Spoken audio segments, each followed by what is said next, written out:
মোকালমৰ পেৰাথৰত নাও দুৰ্ঘটনাত নিৰদিষ্ট ৩ যাত্ৰীৰ আজিও নাই সন্ধান। উদ্ধাৰ অভিযানৰ আজি দ্বিতীয়টো দিন। বৃহস্পতিবাৰে পেৰাথৰত ব্ৰহ্মপুত্ৰ নৈৰ খুঁটিত সংঘটিত হৈছিল ভয়ংকৰ নাও দুৰ্ঘটনা। দুৰ্ঘটনাটোৰ ফলত স্কুলীয়া শিক্ষাৰ্থীসহ ৩জন লোক সন্ধানহীন হৈছিল। সন্ধানহীন কেইজন ক্ৰমে মাজিদুৰ ইছলাম ক্লাছ 9, আৰিয়ান ইছলাম ক্লাছ 3 আৰু আব্দুল গফুৰ স্বাস্থ্যকৰ্মী। সন্ধানহীন লোককেইজনৰ উদ্ধাৰ অভিযান চলাইছিল SDRF, NDRF বাহিনীয়ে। কালি সন্ধিয়া উদ্ধাৰ অভিযান স্থগিত ৰখাৰ পিছতে আজি ৰাতিপুৱা পুনৰ উদ্ধাৰ অভিযান আৰম্ভ হৈছে। এতিয়ালৈকে সন্ধানহীন কেইজনৰ এজনৰো সন্ধান লাভ কৰিবলৈ সক্ষম হোৱা নাই। আভ্যন্তৰীণ জল পৰিবহণৰ গাফিলতিৰ বাবে নাও দুৰ্ঘটনা সংঘটিত হোৱাৰ অভিযোগ উত্থাপন হৈছে। নাওসমূহত লাইফ জেকেট নথকাৰ লগতে অত্যাধিক যাত্ৰী কঢ়িয়াই যাৰ বাবে দুৰ্ঘটনাটো সংঘটিত হোৱাৰ অভিযোগ। নাওসমূহৰ সুৰক্ষাৰ দিশটোৰ ক্ষেত্ৰত আভ্যন্তৰীণ জল পৰিবহণে কোনো পদক্ষেপ গ্ৰহণ নকৰাৰ অভিযোগ। মই এইখিনি ক'ব বিচাৰিছোঁ আপোনালোকৰ মিডিয়াৰ মাধ্যমে যোৱাকালি যিবোৰ নাও দুৰ্ঘটনা হৈছে সেইটো তাৰমানে প্ৰশাসনৰ বহুত দুখ আছে। কাৰণ নাওখনৰ কেপাচিটি আছিল মাত্ৰ 30 জন। তেওঁলোকে নাওখনত তাৰমানে একেবাৰে 150 আৰু ল'ৰা ছোৱালীহে দিছে, কিন্তু ডাঙৰ মানুহ নাছিল। দুৰ্ভাগ্যবশতঃ নাওখন মাজত তাৰমানে এক্সিডেণ্ট হৈ গ'ল। তাৰোপৰিও যিখিনি লেচি আছে ইয়াৰ লেচিৰো বহুত দুখ আছে। তাৰমানে যিবোৰ না ইয়াত খুব কমজোৰি না দিয়ে, ভাল না ইয়াত নিদিয়ে। তাৰপিছত তেওঁলোকৰ বহুত ডিমাণ্ড শুনিছোঁ। আৰু যিখন না এক্সিডেণ্ট হৈছে ৰাইজে বহুত বাৰ বাৰ কৈছে, আনকি মোৰ ভাইটিও কেইবাবাৰ কৈছে বোলে এই নাওখন অলপ দুৰ্বল, তহঁতে নাওখন ভাল কৰা, কিন্তু তেওঁলোকে কোনো গুৰুত্ব দিয়া নাই। একো নাই নাওখনত, আনকি এটা ৰছী যে থাকিব নাই, একো নাছিল। আপোনাৰ পৰিয়ালৰ কোনোবা আছিল নেকি? মোৰ সৰু ভাইটি আছিল গফুৰ আলী, তেওঁৰ বয়স 38। তেওঁ এজন মেডিকেলত তাৰমানে মাষ্টাৰ ৰোলত কাম কৰিছিল। আনকি তেওঁ এজন গায়ক আছিল, গান গাইছে, হয়। কিন্তু তেওঁ যেতিয়া নাৱত উঠি আহিছিল তাৰ ল'ৰাজন আছিল, তেওঁ ল'ৰাজনক উদ্ধাৰ কৰিছে আৰু 4-5জনক তেওঁ নিজে উদ্ধাৰ কৰিছে।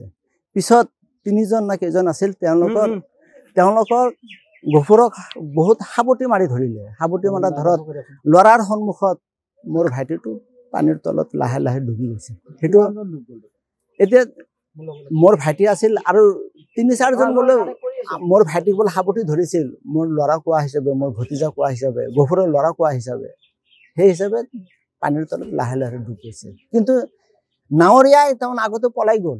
নাৱৰীয়া নাওখন থৈ কিনে পলাই গৈছে, কিন্তু নাৱত কোনো লাইফ বোট নাছিল বা একো নাছিল। নাৱত লাইফ জেকেট নাছিল, কোনো আছিল, আনকি এটা ৰছীও নাছিল নাওখনত। গতিকে মই আপোনালোকৰ মাধ্যমত মই এইখিনি জনাওঁ, ইয়াৰ লেচি যিজন আছে ইয়াৰ উচিত ব্যৱস্থা কৰিব লাগে। ইয়াত কি কাৰণত এনেকুৱা কমজোৰি না দিয়ে ইয়াত। তাৰপিছত পাৰিলে ইয়াত তাৰমানে ভাল এখন কাৰ দুখৰ কাৰণে হৈছে এইটো মই ভাবোঁ লেচিৰ তদন্ত বিচাৰিছোঁ। ইয়াৰ মাধ্যমত মই মাননীয় মুখ্যমন্ত্ৰী মহোদয়কে আপোনালোকৰ মাধ্যমত জনাওঁ, ইয়াৰ উচিত এটা তদন্ত কৰক। ভৱিষ্যত মোৰ যাতে ভাইটিৰ দৰে, আনকি মোৰ যিবোৰ বাচ্চা মৰি গ'ল তেওঁলোকৰ দৰে দুনাই যাৰ নহয় সেনেকুৱা ঘটনা। কিন্তু ইয়াত কিন্তু ৰাইজে কৈছিল, বহুত কৈছে বোলে নাওখন ভাল কৰক, নাওখন ভাল, কিন্তু ভাল কৰা নাছিল তেওঁলোকে।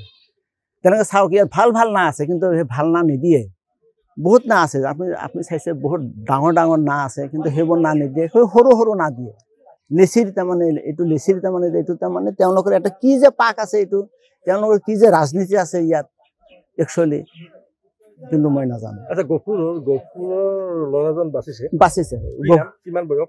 তেওঁৰ বয়স এইবাৰ তেওঁ ক্লাছ 1ত। তেওঁ মেহতাব দেখে, মেহতাব তেওঁ বাচিছে।